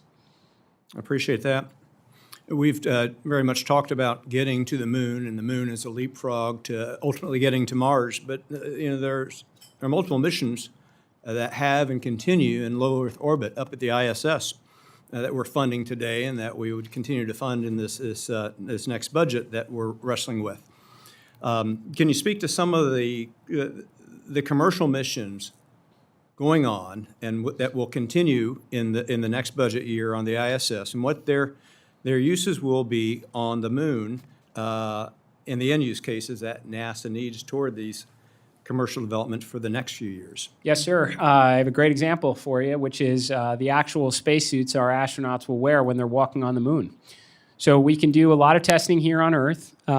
We can put our astronauts in the suits, pressurized in a vacuum chamber to learn about the integrity of the suit. But if we want to know how they perform, in reduced gravity, one of the best places we can do is put them in space in it. So we intend by the end of 2027 to get at least two, or let me just say, at least one we'll take, of the spacesuits that we intend to put our astronauts into the moon to the International Space Station. And it shows that our presence in low Earth orbit is a great proving ground, again, for some of the technology that's going to be needed for the efforts that we want to undertake on the moon itself. I appreciate it. That's very helpful. Administrator, I was very much looking forward to going down for the launch. I was signed up on the first one, and it was scrubbed. I was signed up on the second one. It was scrubbed. I was speaking at a Lincoln Day dinner on the 1st of April, and so I missed that one. But it speaks to the abundance of caution with which the program operates. And as we compete with China, much as we did with the Russians the last time around, it just seems to me, and I don't know if you'll agree or not, but it seems to me that we will always be challenged to compete with an adversary that may not take the same abundance of caution approach in protecting our astronauts and the human life that puts ourselves at peril as we undertake these missions. And if you agree with that observation, that presence, that premise. Yeah, so Congressman, I agree that I would generally agree that NASA has room to recalibrate our risk posture. That does not mean you take in any way needless risk with the lives of our astronauts, which would be entirely unacceptable. But there is certainly approaches that we can take, and I think many in the community would agree, that probably need to be done. What I would say with respect to the Artemis schedule slips is a product of muscle memory. Last time we launched that rocket was November of 2022, which spent multiple times, going in and out of the assembly building, which made sense because it was the first time it was ever going to fly. But if we want to get into a position where we can increase astronaut safety and make our objective of returning to the moon more achievable, you need to launch that rocket with cadence. It's why we're rebuilding our core competencies, accelerating the production line, making good use of the resource from the Working Family Tax Cut Act, and achieve the President's national space imperative. I appreciate that very much. Mr. Chairman, I yield back. Gentleman yields. That concludes the first round of questions. I don't know the administrator's schedule or availability for a second round of questions. I sense from our members that there is a desire for another round. Is the administrator available for a short break? Mr. Chairman, I'm always here for the tough questions anytime, sir. I'm on your time. Happy to stay. Good, thank you. We will limit the time to 3 minutes. And I will yield to myself. Administrator, let me turn you to Artemis 3.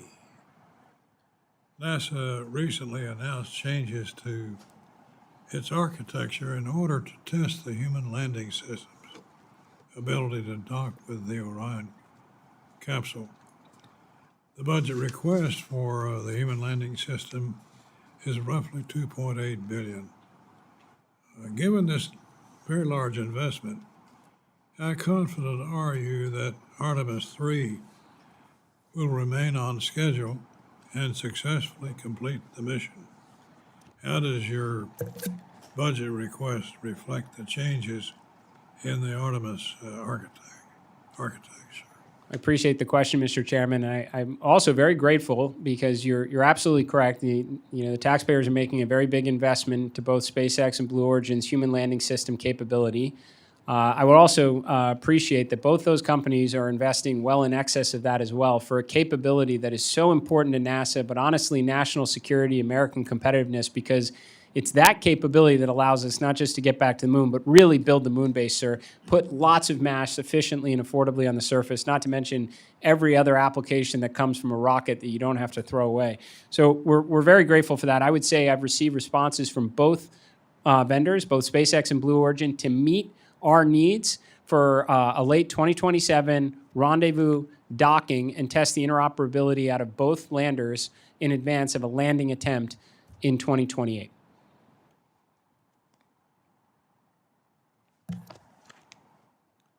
For almost 30 years, the International Space Station has been a means of extending American diplomacy in space. The station is now nearing the end of its life cycle. Could you speak to NASA's plans to ensure that there is no gap in an American presence in low Earth orbit? How does your budget proposal support that goal? Yes, sir. Well, maybe I can separate just what's our plan and then speak to the budget portion of it. So I think maintaining a presence in low Earth orbit is extremely important for the United States and our national partners. There's only 2 space stations that are up there right now, the International Space Station and the Chinese one. I think we'd like to make sure that that always remains balanced, not just for the great collaboration with our international partners, but again, it's a technological proving ground. We're going to test the suits we're going to wear on the moon on the ISS as well. We are trying to be extremely thoughtful in our transition plan, sir, to avoid a gap. As it stands right now, the game plan is for NASA to transition to 1 or more commercial space stations where NASA will be one customer of many, which makes sense from an affordability perspective. Again, if you're traveling from point A to B, you would much rather pay the price of a hotel room than build an entire house to stay there.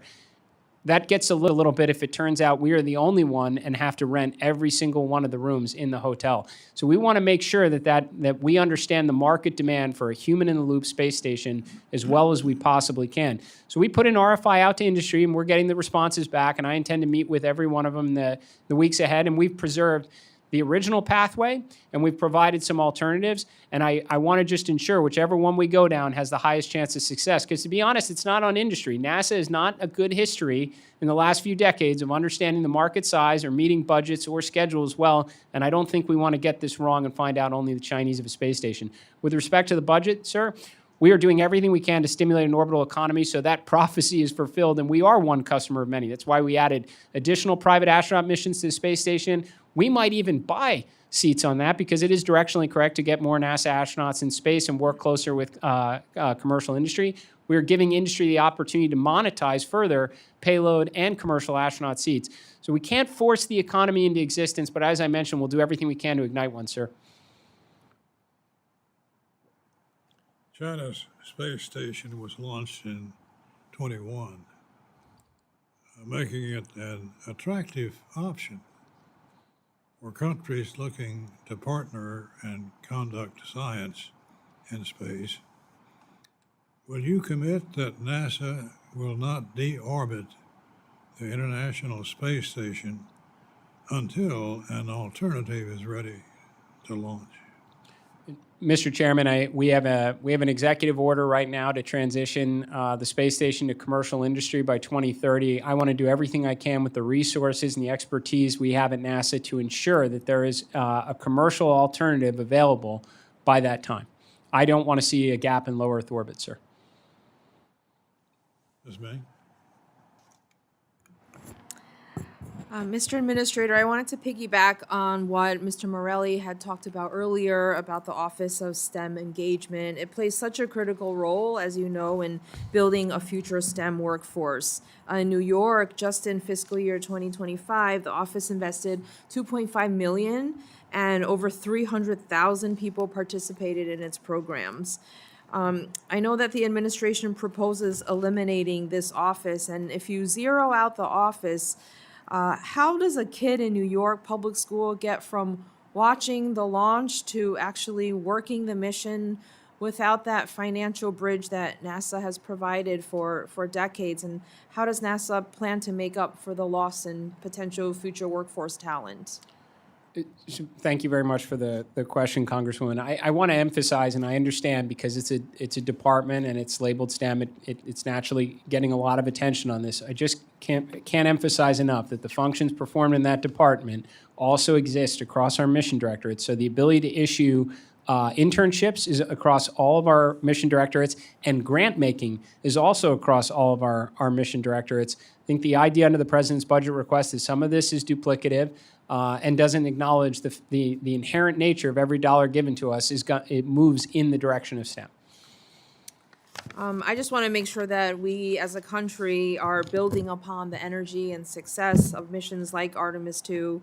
We have to have a sustained effort to reach our kids and keep them excited about science and math from elementary school on. So would like to continue working with the committee on that. And then lastly, back to what I talked about a little bit about the proposed budget cuts. We can all agree that these partnerships are essential to ensuring that NASA maintains U.S. space and technological leadership, but concerned that the cuts would force many of those partnerships to end, ending vital cutting-edge, world-changing research and permanently devastating our domestic research pipeline.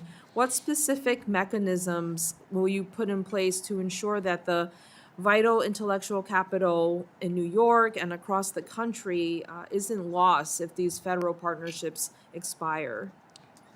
And apologies, ma'am. Can you, which programs are we? Sorry, when we were talking about the cuts to how America's colleges and universities may be cut, where NASA provided over $350 million in earth science research in 25, but this budget request, for example, calls for just $164 million. And it's across different parts of the portfolio. And I guess I would just say to that, ma'am, that there are still hundreds of millions of dollars that will be going to universities across the nation as components of our grant program. And I would say that it's still greater than every other commercial or civil space agency's budget, whether it's on a science mission directorate level or grant making to local universities combined. All right. Thank you. I yield back. Judge Carter? Thank you, Mr. Chairman. I'm going to go off a little bit. I was a teenager when Sputnik went over, probably an early teenager. All the neighbors in the neighborhood came to our backyard because we had a vacant lot behind us so we could get a better view of where this thing was going to come across. So I had about 30 or 40 people in my backyard, kids, adults, all watching the Sputnik go across. Now, remember, we were in the middle of the Cold War at that time. We've been living with the Cold War. We'd fought the Korean War. We had an enemy we worried about. And what was sad, some of the World War II veterans were afraid that this was going to be another World War III. And some of those guys cried. I hope my child doesn't have to go do that. It was the sad part for the adults in many ways. For the kids, it was great. When are we going to do that? Look at that. That's really cool. And all it did was go beep, beep, beep, beep. People wondered, do they have weapons on that thing? Are they going to attack us? This is the way people were thinking about it. Fear drove our first space race. There's no doubt about it. People were worried. Our president took the position that it was a new area we can have a frontier to make it work, and we did it. But I just wanted people to talk about how do we get people together. People will get together if you quit attacking each other. And that's my comment about this whole thing. I think you've got great ideas, utilizing great things that are current to us now, which we didn't have before in the private industry, and yet maintaining NASA's long-range mission as a governmental issue. I think it's a good plan. But at the time of the first one we didn't know if we'd ever get anything in space. So we've come a long way from when that first little beep, beep, beep went across. And all the kids thought it was great, and all the parents were scared. I just want to bring that up. I'm old enough to remember that, and it was a big deal in my life. So I wanted to share that with my colleagues. You unite together, and we all united together. There was no parties screaming at each other. We got together, and we made it work. If we do that this time, the Chinese don't have a chance. Yes, sir. That's my comment. Thank you. The gentleman yield. Yes. But Sputnik What? shocked the world Sure. because no one expected Russia, a backward nation, to have that kind of expertise. I was working at a radio station in Franklin, North Carolina. I quit my job, made my way back to Kentucky, and enrolled in physics at the University of Kentucky. Motivated by the experience that I expected to take place in my life, which it did. So I enrolled into physics, but they wanted me to study math. I wanted to shoot rockets. Me neither. Anyway, Mr. Chairman, do you mind if I make a comment on that one? Because I see this, I'm a student of history, I've studied that time period quite a bit. And we just say again, we are absolutely in another space race right now. We have a lot of distractions that go in our lives, but I take this responsibility very, very seriously right now. For the whole world to pause and take notice as American astronauts and one Canadian Space Agency astronaut, Artemis II, went around the world. If you want to talk about a Sputnik moment, sir, when people pause to see the Chinese astronauts step foot off that lander on the moon, they are going to take notice. And I will tell you, up until a few months ago, the odds were in their favor for it to happen before America returns. We have a far more achievable plan now because we're standardizing, we're concentrating our resources back on the objective. For a long time now, we looked in every direction other than where we were supposed to be going because we did not have a competitor. And we absolutely have one now, and they're very good, and they have no baggage, sir. None whatsoever. They're just like we were in the 60s. They're starting with a very clear objective, and they're moving very, very quickly. We have a path to do this right now, but it is going to be extremely close. And I can't emphasize that enough because I think the people have been waiting very long time for this moment. We have an opportunity, the mandate and the resources to do it. But any distractions, anything that gets us off track right now, and that risk is real, and I think the shockwave will be felt around the world if we come up short. Thank you. Our chore in this environment, our chore is oversight and budgeteering. But we're also your big cheerleader, Thank you, sir. and we want you to succeed. And I think that's bipartisan. Yes, sir. Mr. Ivey? Thank you, Mr. Chairman, and thank you, Administrator, for sticking around for a second round. I did want to follow up on, with respect to the personnel aspect. The human capital, I think, is probably the greatest asset that NASA has and will continue to be able to work from. At the NASA Force concept, and I think it's a great idea, 2-year term. And apparently there was so much interest that, I guess you only gave them 4 days to apply and it overwhelmed the site. Is that correct?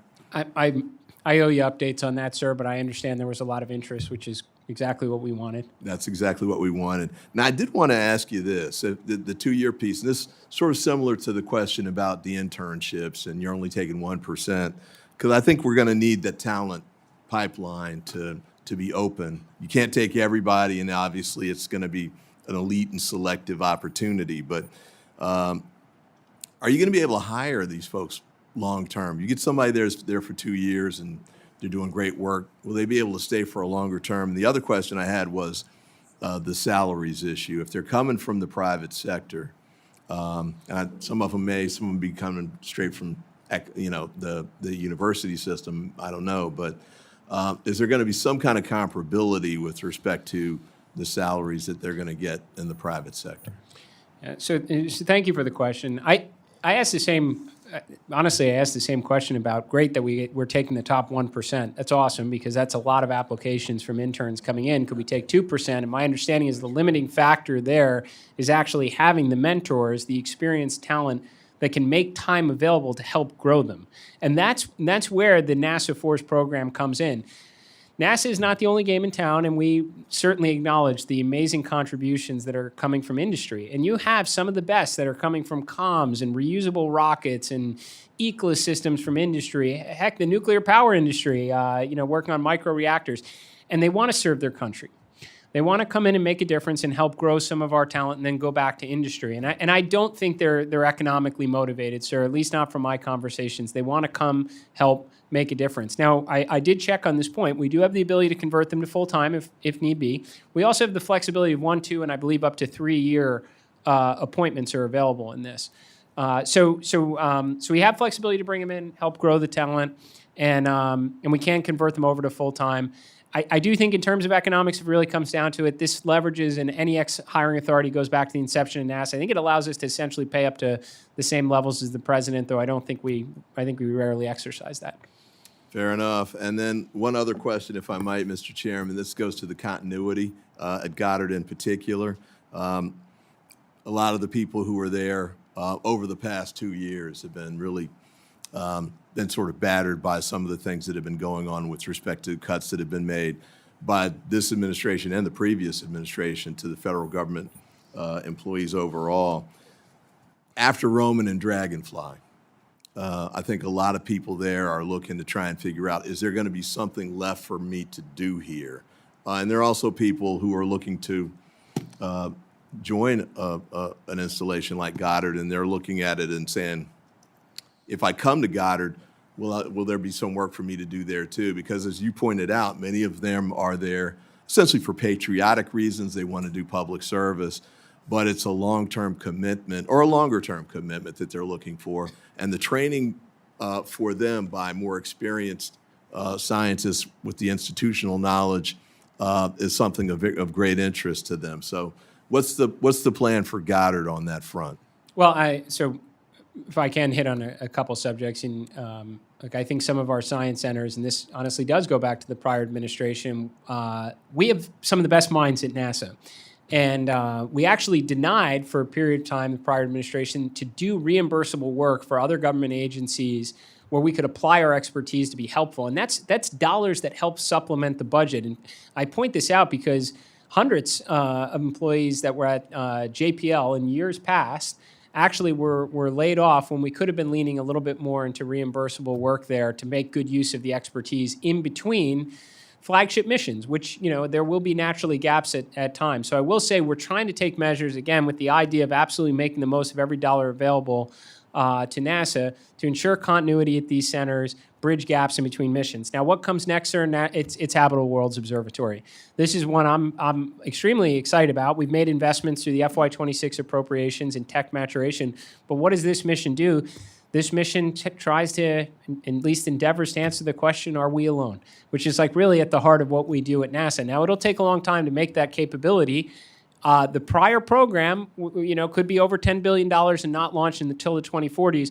I'm challenging the team, and I'm very excited to work with our Science Mission Directorate to rework it, to do it in phases, just like the moon base. What can we launch in 2030? What can we launch in 2035 that progressively gets us to that capability, not build an empire out of something that will always be vulnerable in the years ahead, but again, in a logical, almost iterative way across a couple missions, get us closer to the capability to answer that important question. I thank you, sir, and thank you, Mr. Chairman, for your indulgence and giving me the extra time. Mr. Strong. Thank you, Mr. Chairman. Administrator Isaacman, nuclear thermal propulsion is widely recognized as a critical component for future space exploration. Nuclear thermal propulsion has the potential to reduce travel times for deep space missions, increase payload capability, and provide mission flexibility. NASA has conducted over 100 tests on nuclear thermal propulsion related systems, producing some of the most complete data on flight-like reactor systems in more than 50 years. Nuclear thermal propulsion is proven to be faster and can lift more. Additionally, Congress and the White House have supported NASA's pursuit of demonstrations of space nuclear systems. Administrator Isaacman, how will nuclear thermal propulsion fit into future Artemis missions, especially given that it is a capability widely regarded as critical for future deep space missions? Thank you, Congressman. I promise you will not find an administrator that is a greater champion of nuclear power and propulsion than me. In fact, I hope because of the work we're doing right now over the next couple of years, that there is an administrator sitting in front of you 10 years from now and asking for money that's measured in billions towards nuclear power and propulsion, because it absolutely is the logical evolution of what we should be doing at NASA. Because to your point, sir, it gets the astronauts to Mars faster, less time in that harsh radiation environment. It allows us to venture out even farther than Mars. So it's inevitable. What we're trying to do, sir, is demonstrate nuclear power and propulsion in a practical way as quickly as we can to get it out of the lab, because we have, as taxpayers, spent over $20 billion on these programs. We haven't launched a nuclear reactor in space since the 1960s. Nuclear thermal propulsion is great. The downside is the exhaust of it is radioactive itself. Now, in the 1960s, we just tested it out in the desert. It's a different environment now. The goal: get underway with a 70% solution, a la the Nautilus. Most people don't know this. Our first nuclear-powered submarine was designed to be a diesel boat. It was a 70% solution, but we proved it worked, and the next thing you know, we gave birth to the nuclear Navy. We want to launch SR-1 Freedom in 2028, show you it can be done, and then I'd love to come back here and say, we need a whole lot more money for containment centers to test nuclear thermal propulsion and build some really big nuclear-powered spaceships, sir. I thank you and your team for being here today. It's an honor to be a part of this. The tough questions somehow come, but let me tell you something, we'll always be first. Mr. Chairman, I thank you and for your service also. We always get a budget, but that's nothing but the starting point. And without your commitment, we never could have reached where we are today, and I thank you for your commitment. I yield back. Ms. Dean? Thank you, Chairman. Thank you, Ranking Member. And thank you again for staying on a little longer to talk with us. I have to say this was a pretty inspiring budget hearing, which is a strange, paradoxical phrase. But just hearing people reminisce, I keep thinking back to I was a little girl, suburban Philadelphia, youngest of 7 kids, and I remember my parents just huddling us all around the TV to watch July 20th, I guess it was, July 20th, 1969. I can almost feel the texture of the carpet in our living room as we just sat there astonished by what we were watching, inspired. So this last Friday, I want to tell you and make an invitation to you. I had the chance to visit Pennsylvania's only Challenger Learning Center, as you know, inspired by the horrific 40 years ago tragedy and inspired by the families who remained. They wanted to make sure we were pushing forward following that tragedy. These kids, 5th graders, it was so fun to be with them, and they were on the mission. Some were astronauts, some were communicators, some were engineers building rovers and other robots. So my ask is, we'd love to have you come there. It is Montgomery County Community College. It's a beautiful facility, and we're very proud it's the only one in Pennsylvania. And I ask that also to say, I hope you'll rethink and reverse the decision to eliminate the Office of STEM Engagement. It is so critically important for all the reasons everybody just spoke about. We want these kids engaged. We were able to get some community project funding to this center, and what they're doing with that is making sure that kids in school districts that really don't have great resources, literally who don't have transportation money to bring the children to the center in my district, that they will have those resources. So it's really neat that this is going to reach many, many more children. So I ask you to really consider that and reverse the elimination of the Office of STEM Engagement. And the other question I wanted to ask you was, of some of the missions canceled, is the mission, the Rosalind Franklin rover, led by our partners at the European Space Agency. And I ask this with my other hat on. I serve as well on the Foreign Affairs Committee. And I think it is so important that we partner with our European Space Agency partners for the rover launch 2028 to look for life on Mars. You've talked about it yourself. But I don't see the Rosalind Franklin rover project anywhere in this FY27 budget. What's the status? Thank you, ma'am. And if I can, I'll hit a couple of those. One, I will absolutely come and visit the Challenger Center. I'm actually my from God, they're gonna Pennsylvania. be thrilled. So You are? Good. if I can, the condition is if I can bring my daughters, because I've been trying to get them down to Space Camp in Huntsville, and I've been unsuccessful up until now. So maybe a local visit. You bring your daughters, I'll bring a would be- grandchild or two. So, and I just so you're aware, I've actually met with the leadership of the Challenger Center many times. We're being very helpful at NASA. We're providing them diagrams of our spacecraft so they can build simulators for their kids. And personally, I intend to be involved to help fund their endeavor as well. Because I believe in it. There's no question. I also want to clarify, we haven't closed anything with our STEM office, and we haven't terminated any science missions. This is a part of our budget proposal request.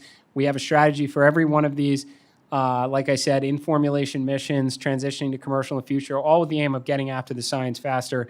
And with respect to your question on Rosalind Franklin, you don't see it in there because we paid for the launch vehicle as part of FY26 appropriations. That rover will be one of 3 nuclear-powered missions that will launch into deep space in 2028. So no peril for that project.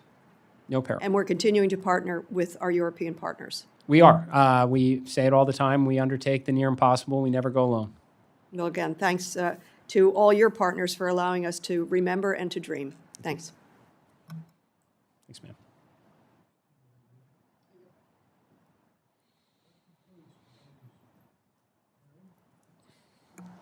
I want to thank the administrator for all the information that you've shared with us. But more importantly, I think, is the enthusiasm that you have for this mission.